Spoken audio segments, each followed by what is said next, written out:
Alors je vous invite à prendre dans Matthieu au chapitre 6. Matthieu chapitre 6.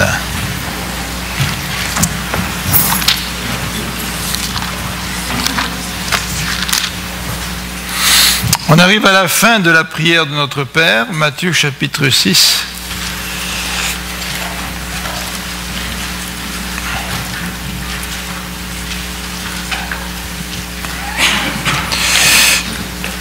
Nous allons donc la relire, cette prière.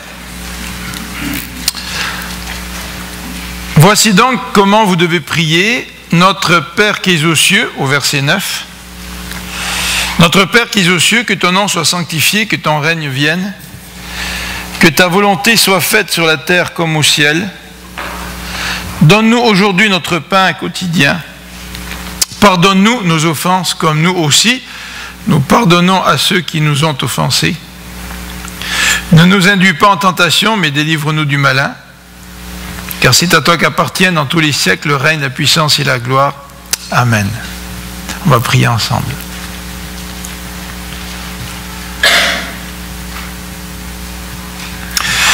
Seigneur notre Dieu, nous voulons te remercier pour ce modèle de prière qui met l'accent davantage sur le contenu que sur la forme. Seigneur, tu voudrais que nos prières reflètent le contenu de cette prière modèle, sans que nous récitions ces paroles de manière mécanique. Seigneur, merci parce que dans cette prière, tu nous rappelles que tu es notre Père, mais pas un Père humain, un Père céleste. Merci parce que tu n'es pas simplement le Dieu, le Seigneur de l'univers, mais que tu es aussi le Père de ceux qui ont exercé leur foi dans le sacrifice de Jésus. Et Seigneur, nous voulons nous rappeler que, au-delà de ta majesté, de ta grandeur qui nous surprend tout le temps, au-delà de cette grandeur qui s'est manifestée lors de la création du monde, notamment, ce monde qui est énorme, qui est presque infini, Seigneur. Mais au-delà de toute ta majesté, de toute ta gloire, de toute ta grandeur, tu veux être pour nous un Père. Et tu veux être pour nous un Père, pas simplement en tant que peuple de Dieu, mais tu veux être un Père pour chacun de nous. Merci pour l'adoption, Seigneur Dieu. Merci parce que tu nous as adoptés. Merci Seigneur parce que nous étions comme ces enfants dans les orphelinats qui attendent que quelqu'un vienne les chercher, qui aspirent à autre chose que de vivre dans leur contexte, qui attendent des parents qui viendront les prendre et les aimer de tout leur cœur. Seigneur, nous étions ces enfants sans père. Et un jour, tu es venu nous chercher. On pourrait dire qu'un jour, Seigneur, tu as débarqué dans notre vie. Et tout a changé. Notre relation avec toi est devenue réelle. Ce Dieu est devenu réel. Et nous aimerions, Seigneur, que tous ceux qui nous entourent, tous ceux qui ne te connaissent pas, puissent faire la même expérience de rencontrer ce Dieu qui veut être leur Père. Et qu'ils puissent comprendre, Seigneur, que leurs yeux puissent s'ouvrir. Qu'ils puissent comprendre que tu veux être leur Père, mais leur Père céleste.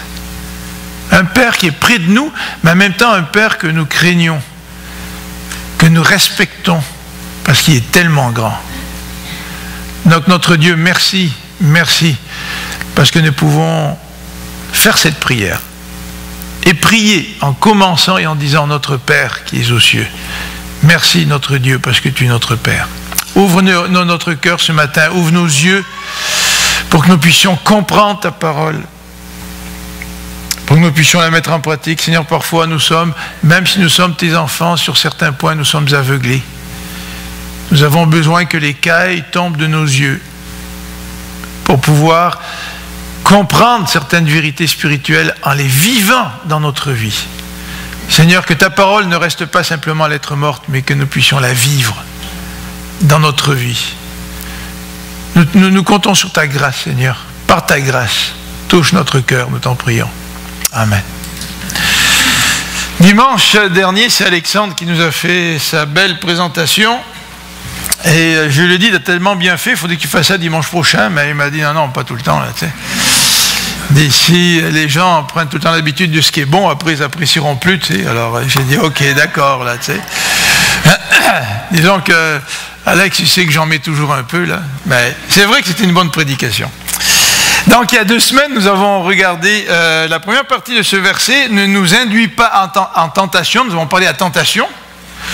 Nous avons parlé de l'exemple de Pierre, qui était présomptueux, vous vous rappelez? Moi, si même les gens t'abandonnent, moi, je n'abandonnerai pas. Tu sais, je donnerai ma vie pour toi. Et puis, quelques instants plus tard, Pierre trahit Jésus. Vous vous souvenez? Et nous avons mis l'importance, il y a 2 semaines, sur la réalité de la tentation. Et la tentation qui est tellement forte que Jésus nous dit dans vos prières, vous devriez inclure cet aspect-là.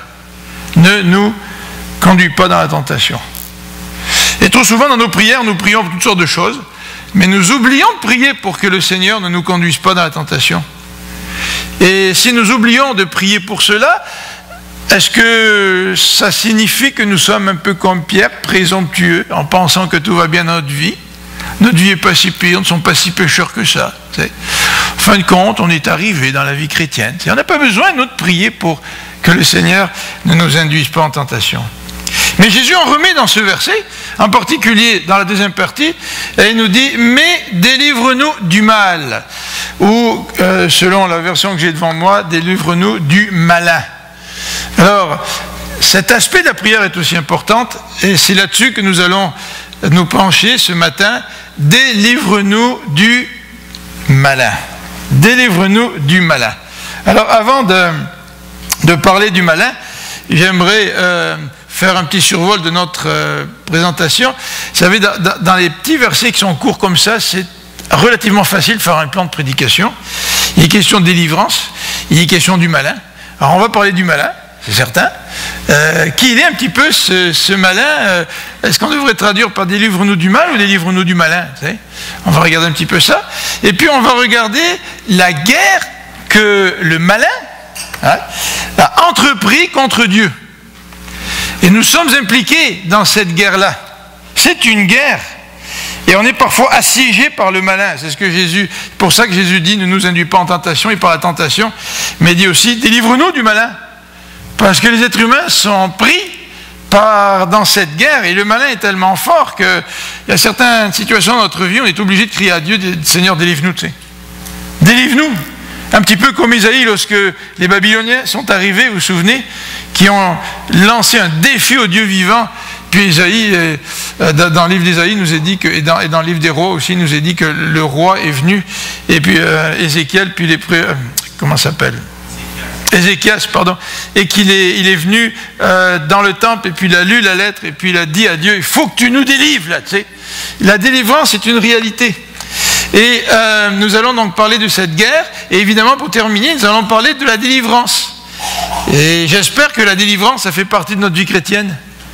Pas simplement la délivrance quand le Seigneur nous a sauvés. Ah, ça on en parle souvent. Tu sais, les gens qui sont des évangélistes, ils vont vous parler du Dieu qui sauve. Hein? C'est fantastique ça. Mais Dieu n'est pas simplement un Dieu qui sauve pour nous incorporer dans sa famille, mais c'est un Dieu qui nous délivre quotidiennement là. Autrement, pourquoi Jésus nous demanderait de prier sur ce sujet? Délivre-nous. Il nous a déjà délivrés, je suis sauvé, pourquoi Jésus me demande de prier là-dessus?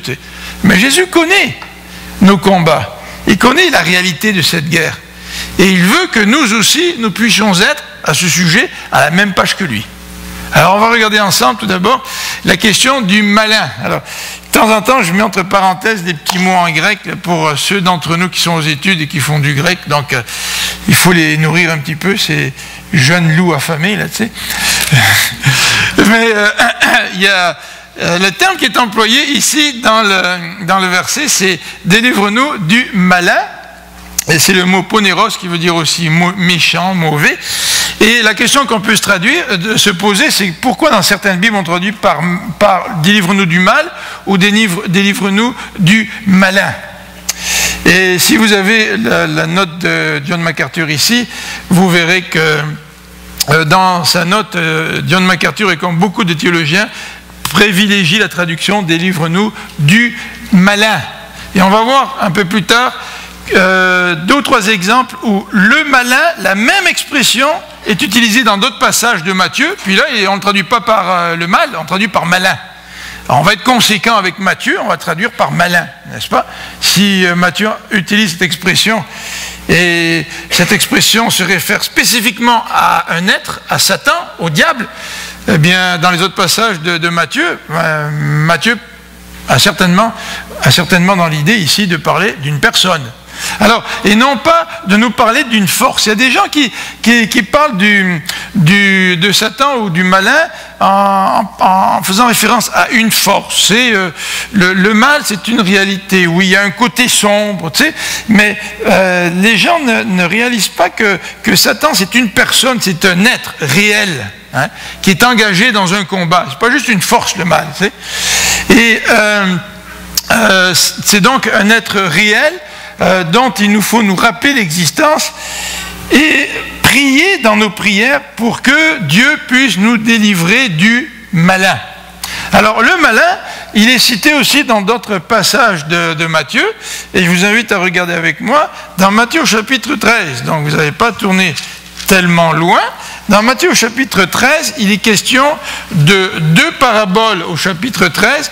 La première parabole, c'est la parabole du semeur. Vous vous rappelez, le semeur qui sème, il sort pour semer, puis la semence tombe dans toutes sortes de terrains. La semence tombe le long du chemin, les oiseaux verts la mangèrent, la semence tombe dans les endroits pierreux, il n'y avait pas beaucoup de terre pour que les racines puissent non seulement faire lever la plante, mais qu'elle puisse rester solidement enracinée. Alors le soleil vient, puis elle brûle la plante, puis elle sèche, faute de racines. Une autre tombe parmi les épines, et puis les épines étouffent la jeune plante, et une autre tombe dans la bonne terre. Et là, Jésus interprète la parabole à ses disciples, et en particulier au verset 19, il nous est dit, voici, écoutez ce que signifie la parabole du semeur, lorsqu'un homme écoute la parole du royaume et ne la comprend pas, le malin vient et enlève ce qui a été semé dans son cœur.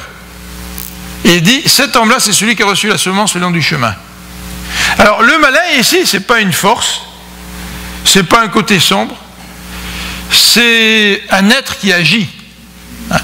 Et il vient enlever ce qui a été semé.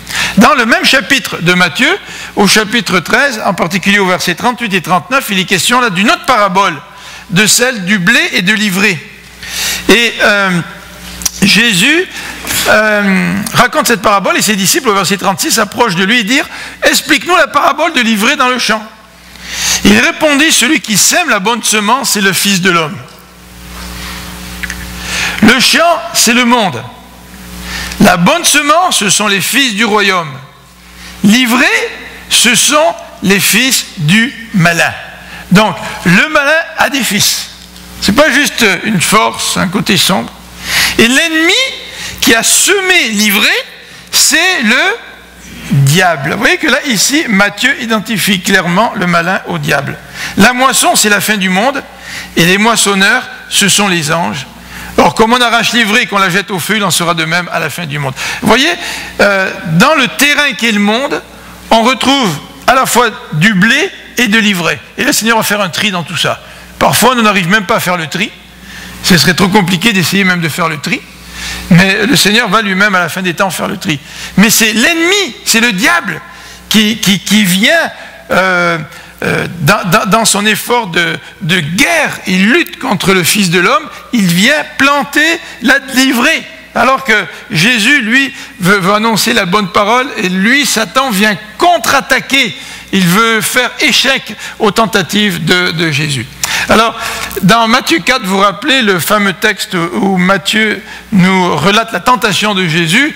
Jésus n'a pas été tenté simplement par des émotions, des feelings ou une force, mais le Saint-Esprit a conduit Jésus dans le désert pour que celui-ci, il soit tenté, pour que celui-ci, il soit tenté par le diable.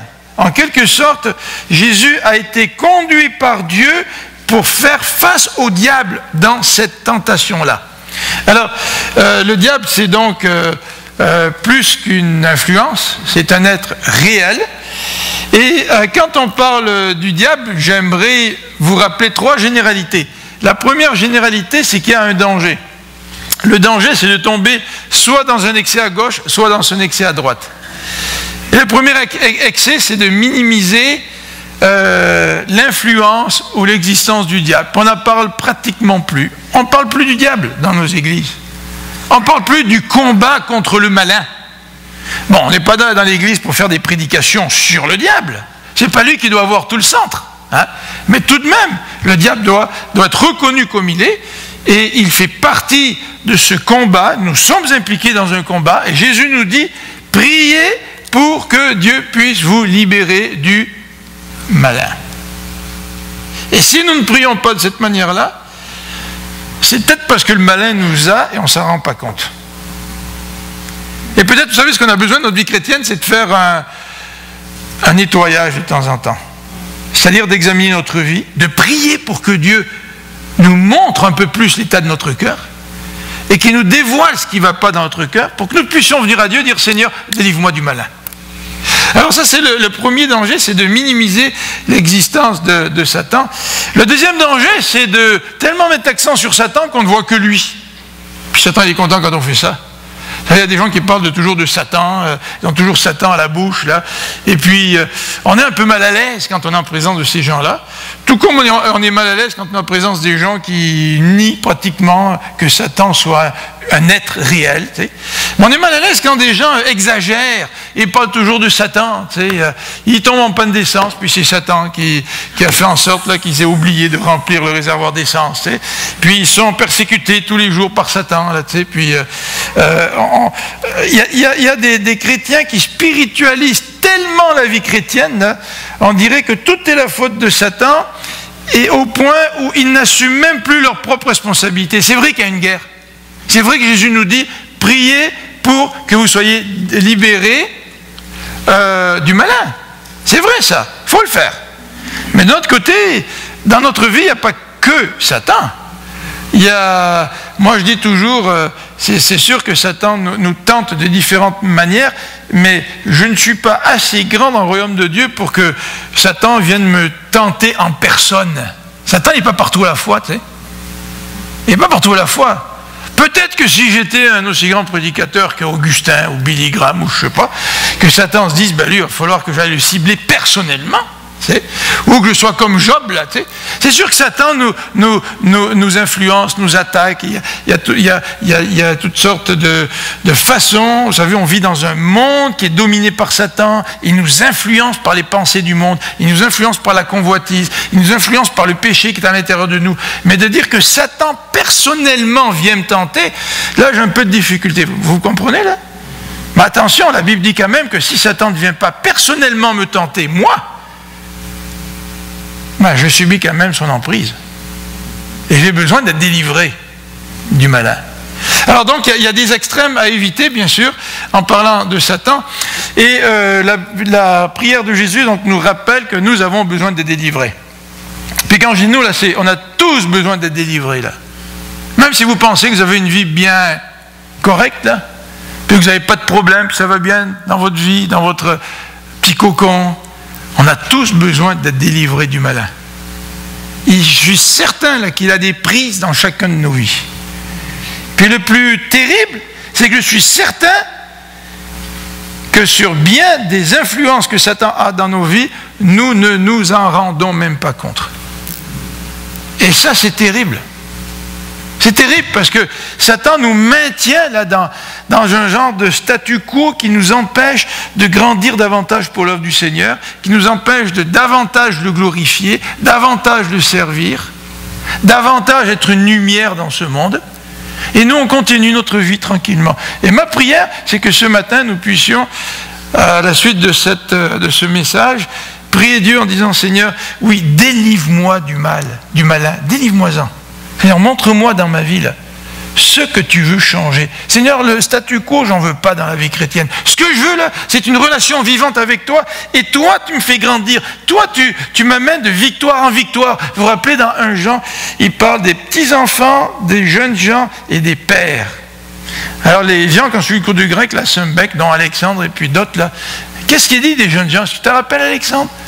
Jeunes gens, vous avez vaincu le malin.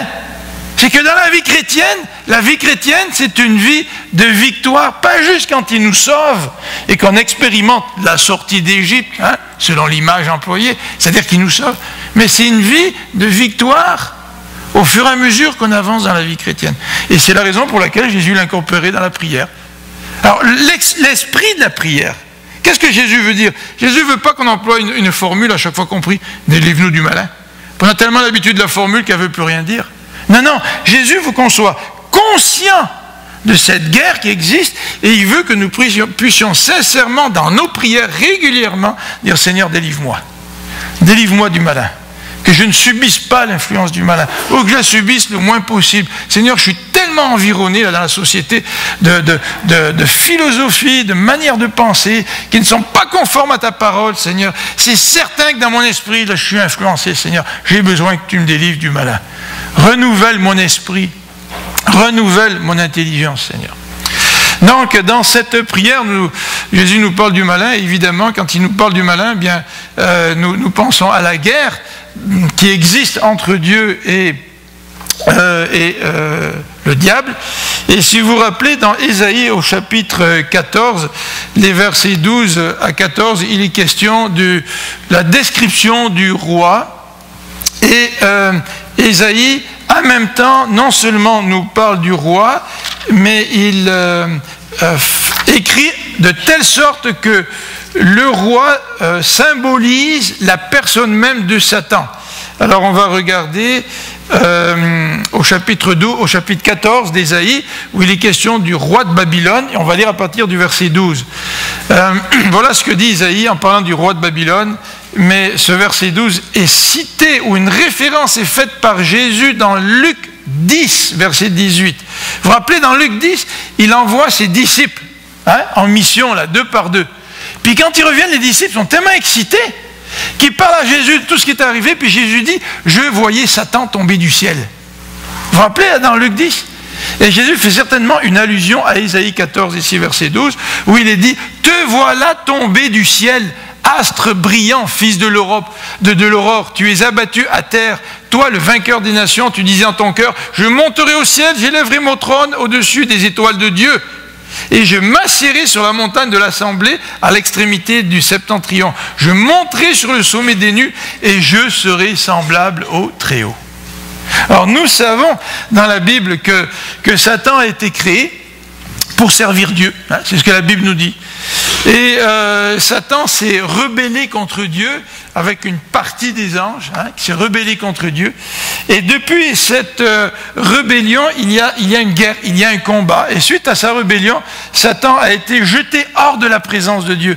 Et il sera vaincu définitivement, nous dit la parole, il a été vaincu par Jésus-Christ à la croix, mais au retour de Jésus-Christ, alors que ce sera la fin du monde tel que nous le connaissons, Satan sera définitivement, complètement vaincu. Donc, il y a une guerre. Quand Jésus nous dit « Délivre-nous du malin », Jésus sait qu'il y a une guerre. Pas simplement entre Dieu et Satan, mais nous, son peuple, nous sommes, que nous le voulons ou pas, impliqués dans cette guerre. Alors, Satan combat. Et si vous lisez la Genèse au chapitre 3, il nous est parlé de la postérité de la femme. Il y aura un conflit entre la postérité de la femme et puis le diable. Et le diable va piquer la postérité de la femme au talon, puis dans la postérité de la femme, il y a quelqu'un qui va écraser la tête du serpent. Vous vous rappelez, Luther a dit que c'était l'évangile, ça, le début de l'évangile. C'est vrai que Jésus a été blessé à la croix, humilié, mais il a vaincu Satan. Mais ce combat commence déjà à partir de la Genèse avec la lignée fidèle. Vous savez que dans Genèse, il y a 2 lignées. L'auteur nous parle de 2 lignées. La lignée qui est fidèle à Dieu, notamment avec Abel, et la lignée qui est infidèle à Dieu, qui est symbolisée par Caïn, Caïn qui tue Abel. Puis vous avez cette lignée qui est infidèle à Dieu, qui tombe de plus en plus dans le péché. Ça nous amène au déluge, et Dieu garde un petit reste. Vous vous rappelez, là, vous avez deux lignées, si vous lisez bien, à travers la Genèse. Et il y a vraiment une opposition entre les deux lignées. Donc le combat commence déjà dans le début de la Genèse, mais le combat continue à travers tout l'Ancien Testament, puis le combat, comment dirais-je, s'amplifie quand Jésus vient. Vous vous rappelez, lorsque Jésus est venu, Hérode voulait détruire les bébés. Hein. Déjà à ce moment-là, Satan ne voulait pas que Jésus accomplisse sa mission. Tu sais. Et Jésus a dû faire face à certaines situations où Satan essayait de le détourner de sa mission. À un moment donné, le peuple veut prendre Jésus puis l'établir roi. Puis le texte nous dit non, que Jésus passe entre eux puis s'échappe. Tu sais. Satan voulait bien que Jésus soit roi. Hein, il voulait bien que Jésus règne sur les royaumes de la terre. Il lui dit dans la tentation, ben, écoute, moi je peux te donner tous les royaumes de la terre. Tu sais. Ça ne lui faisait rien que Jésus règne sur tous les royaumes de la terre, à partir du moment où Jésus n'accomplissait pas la mission de Dieu, la mission de son Père. D'ailleurs, dans Luc au chapitre 4, verset 13, il nous est dit clairement, après l'épisode de la tentation, le diable s'éloigna de lui jusqu'à un moment favorable. Le diable s'est dit, j'ai pas pu la voir dans cette période-là de la tentation, je m'éloigne, mais j'attends. J'attends un moment beaucoup plus favorable pour pouvoir tenter Jésus de nouveau. Donc la guerre se manifeste aussi lorsque Jésus est venu, et nous savons que la guerre aussi se manifeste contre l'Église. Jésus, c'est pas pour rien qu'il a parlé de persécution. Tu sais. Il a parlé de persécution. Et les persécutions, c'est vraiment la tentative de Satan d'attaquer directement le royaume de Dieu sur la terre. Donc l'Église a fait face au travers de son histoire à bien des persécutions. Et pour nous, c'est étrange. On est tellement bien ici, on n'est pas persécuté. Mais quand tu n'attaques pas quelqu'un de front, qu'est-ce que tu fais? Tu essaies de l'assimiler. Puis quand tu l'assimiles, mais la personne, petit à petit, elle se laisse avoir. Vous savez, c'est comme une grenouille. On dit qu'une grenouille, là, si tu la mets dans de l'eau bouillante, le premier réflexe, c'est sortir de là. T'sais. Mais mets une grenouille dans de l'eau qui est froide, là, ou tiède, puis fais chauffer l'eau petit à petit, là, elle ne s'en rendra pas compte, mais elle va finir par être bien cuite à point. T'sais. Et nous, on ne comprend pas cette réalité du combat spirituel, parce qu'on n'a pas vécu dans les contextes des persécutions. Je ne sais pas si vous avez lu des récits comme celui de Richard Wurmbrand, ou celui qui a été dans les goulags en Russie, Solzhenitsyn, c'est ça. Vous avez eu d'autres chrétiens qui ont été vraiment persécutés pour leur foi. Je ne sais pas si vous vous tenez au courant sur les sites web de Porte Ouverte, par exemple. C'est une mission qui nous relate les persécutions. Porte Ouverte avait un ministère pour tenir les chrétiens au courant de tout ce qui se passait dans les pays de l'Est avant que le mur de Berlin ne tombe. Maintenant, il y a des persécutions en Inde, il y a des missions qui nous racontent ça, des persécutions parmi les musulmans. T'sais. Puis nous, c'est comme si le front est loin. T'sais. Nous, on est pas mal en arrière, là, puis on mène notre vie tranquille, mais le front où le combat a lieu est loin, sans réaliser que le combat, il est parmi nous. T'sais. Il est parmi nous. C'est pour ça que Jésus nous dit, délivre-nous du malin. Alors, le combat est réel. Et Satan, lui, quand il combat, il utilise plusieurs armes. Et j'aimerais vous en présenter quelques-uns, ou vous décrire un petit peu les armes de Satan. Dans Acte 10, au verset 38, on a un texte qui est très fort, qui nous parle de la domination de Satan. C'est vrai que Christ est ressuscité, c'est vrai que Christ a vaincu Satan, c'est vrai que la bataille, le point tournant, là, c'est la résurrection de Christ. Vous savez, c'est comme dans des guerres, là, la bataille n'est pas encore à 100%, mais a déjà eu un point tournant. On sait qui est le vainqueur, tu sais. Il y a encore des poches de résistance, il y a encore quelques combats à livrer, mais on sait maintenant que la victoire est à Christ. Tu sais. Mais l'acte 10, verset 38, nous dit ceci. Vous savez comment Dieu a oint du Saint-Esprit et de force Jésus de Nazareth, qui allait de lieu en lieu, faisant du bien et guérissant tous ceux qui étaient sous l'emprise du diable, car Dieu était avec lui.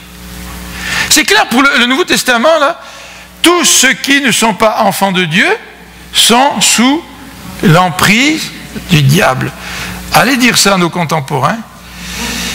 S'ils sont patients, ils vont juste vous renvoyer. S'ils sont très impatients, ils vont se mettre en colère. Et vous, avant votre conversion, est-ce que vous acceptez facilement que quelqu'un vous dise que vous êtes sous l'emprise du diable? Personne n'aime entendre ça. Mais il y a une réalité là. Il y a une réalité, c'est que le diable a une emprise. Et la Bible parle même de forteresses qui s'élèvent entre Dieu et les hommes.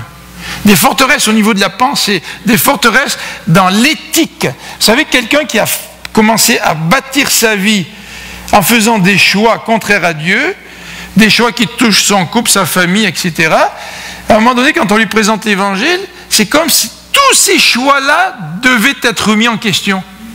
Puis là, il ne veut pas remettre toute sa vie en question. Tu sais. Mais par contre, celui qui devient chrétien, ben, il comprend que toute sa vie est remise en question. Puis là, il change, il fait des choix.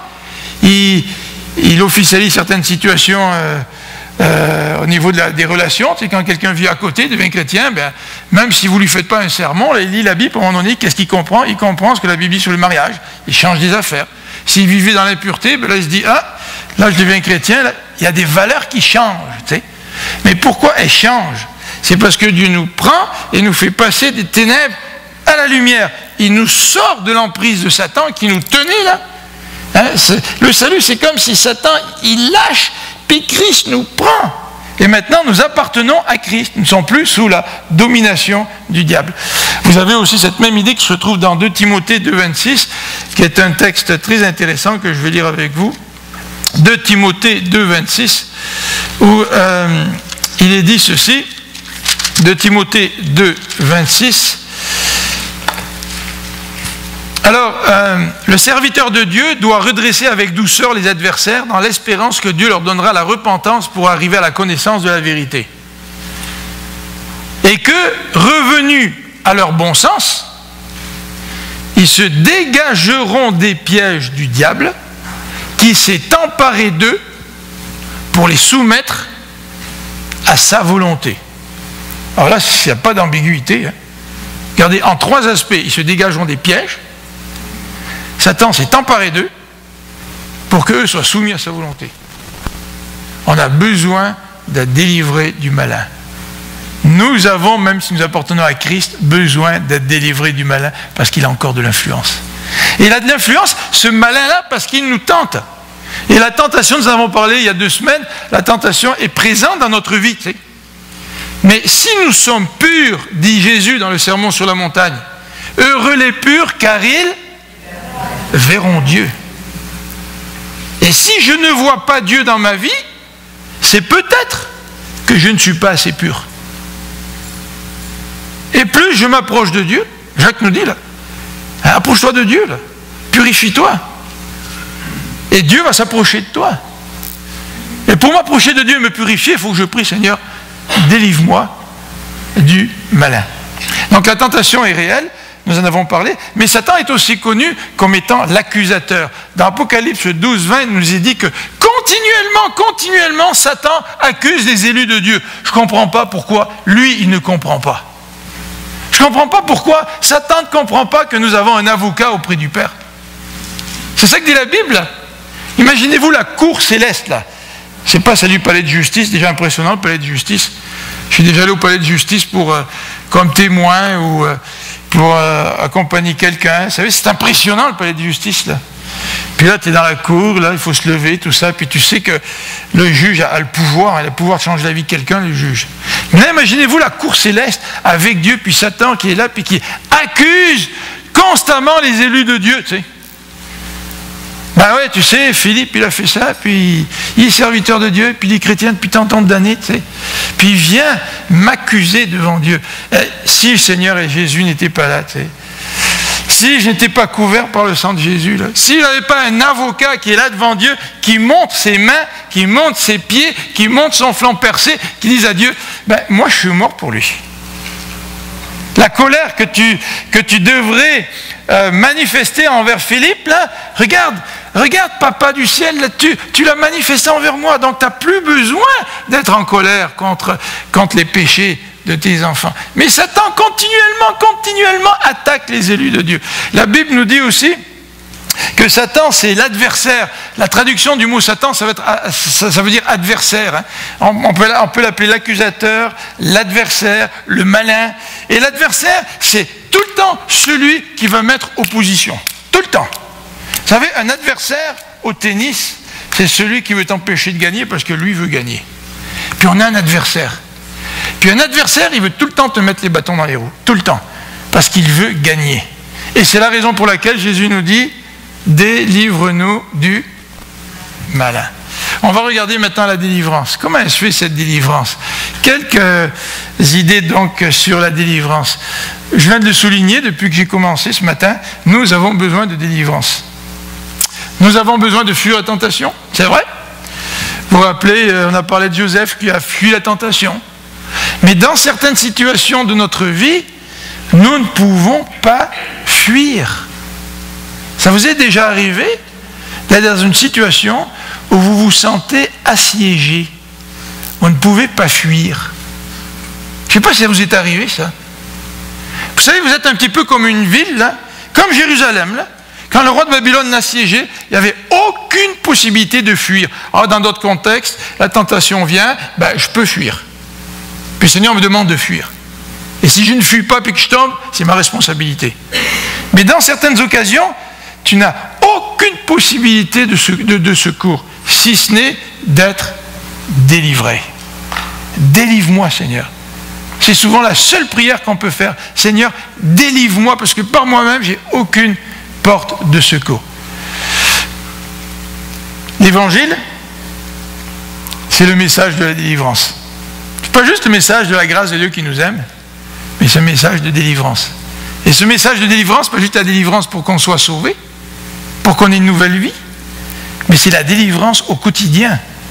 Jésus nous dit, priez pour que vous soyez délivrés du malin. Jésus, c'est le libérateur, bien sûr, dans cette prière du Notre Père. Jésus ne se présente pas comme étant le libérateur, il n'est pas encore mort, il n'est pas encore ressuscité. Mais nous savons que Jésus est le libérateur, l'Épître aux Hébreux nous en parle.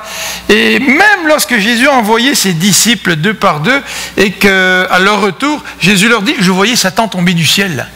Déjà à ce moment-là, en étant les envoyés de Jésus, ses disciples étaient les agents de libération. Parce qu'ils prêchaient au nom de Jésus. Et l'évangile, c'est donc l'évangile de Jésus, c'est donc un message de délivrance. Pourquoi? Parce que la mort de Jésus nous délivre de quoi? La mort de Jésus nous délivre du péché. Vous êtes d'accord avec moi là? Le péché mérite la mort. Puisque Jésus est mort à ma place, je n'ai plus à mourir spirituellement. Mais Jésus nous délivre non seulement par sa mort, mais il nous délivre par sa résurrection. Parce que la résurrection de Jésus nous délivre de la mort. Jésus nous délivre du péché d'une part, mais en même temps il nous délivre de la mort. Et c'est pour ça que lorsque nous mourons, moi j'aime bien l'expression qu'emploient certains de nos frères dans l'association, lorsque quelqu'un meurt, on envoie un email qui vient de l'association, c'est quand c'est un ouvrier ou quelqu'un qui est bien connu. Puis souvent on écrit dans le email, tel frère ou telle sœur a été promu dans la gloire de son Seigneur. C'est beau comme expression, là. La mort, c'est une promotion. C'est pas le genre de promotion qu'on aime bien, là, parce qu'on pense à la souffrance. Mais c'est une promotion. Pourquoi c'est une promotion? Parce que la résurrection de Christ nous libère de la mort. Christ nous libère du péché, oui, mais nous libère aussi de la mort par sa résurrection. Donc, délivre-nous du malin. Vous savez que la Bible nous dit que la mort, c'est le dernier aiguillon. Hein? C'est Paul qui dit ça dans Corinthiens 15. Là. Et c'est vrai que face à la mort, c'est le test ultime de notre foi. Et quand on est sur le point de mourir, là, ce que les gens ont besoin, c'est de se rappeler l'espérance chrétienne. Se rappeler que leur mort est une promotion. Et je ne sais pas comment ça va se passer pour moi, je ne sais pas comment ça va se passer pour vous, mais pour moi, j'espère que si je suis conscient là, avant de mourir, que j'aurai des frères et des sœurs autour de moi qui vont lire pour moi les passages qui nous parlent de cette nouvelle Jérusalem, qui nous parlent de la présence de Dieu, de l'éternité, et qui vont m'accompagner dans les derniers moments pour que je ne subisse pas trop les attaques du malin qui veut me faire douter. La mort, c'est le dernier aiguillon. Et on a besoin d'être libéré du malin. Donc, en Jésus, d'après la prière ici que Jésus nous donne comme exemple, en Jésus, nous trouvons la protection. Vous savez, on dit que le Père, c'est le protecteur. Et puis, si vous avez des filles, des pères, là, vous les protégez, vos filles. Surtout quand elles sont plus jeunes, là, à partir d'un certain âge, les filles nous disent on peut se débrouiller tout seul, on trouve ça un peu dur, les pères, là, mais on veut protéger nos filles. Les gars, ils se débrouillent des fois un peu mieux que les filles. Et puis on a cet instinct là, de protection envers nos enfants, en particulier nos filles. Jésus nous dit que Dieu, c'est notre Père, notre Papa. Et notre Papa veut nous protéger. Et il veut nous protéger du malin, mais il veut que nous puissions le lui demander. Parce que quand je demande à Dieu, délivre-moi du malin, ça veut dire que je me tourne vers le seul qui peut intervenir dans ma vie. C'est l'expression de ma confiance. Je me tourne vers lui. C'est l'expression de cette réalité de l'existence du malin, c'est vrai. C'est l'expression de ma faiblesse, c'est vrai. Mais c'est l'expression de ma confiance dans ce bon Papa du ciel qui veut me protéger et qui veut me donner la sécurité. Vous savez, il y a une chose qu'on cherche dans le monde, c'est la sécurité. Et souvent, on cherche la sécurité dans l'argent, dans une maison, la santé. Et les êtres humains aspirent à la sécurité. Mais vous savez qu'on peut ne pas avoir de maison, avoir des problèmes de santé, ne pas être riche, mais d'être en sécurité dans les bras de notre Père Céleste. Et en Jésus, nous trouvons non seulement la protection, la sécurité, mais comme Jésus le dit ici, la délivrance. J'aimerais terminer en nous rappelant quelques-uns des éléments de cette prière de Jésus, que ton nom soit sanctifié. Hein? Qu'est-ce que ça veut dire? On veut que Dieu soit reconnu comme qui il est. Hein?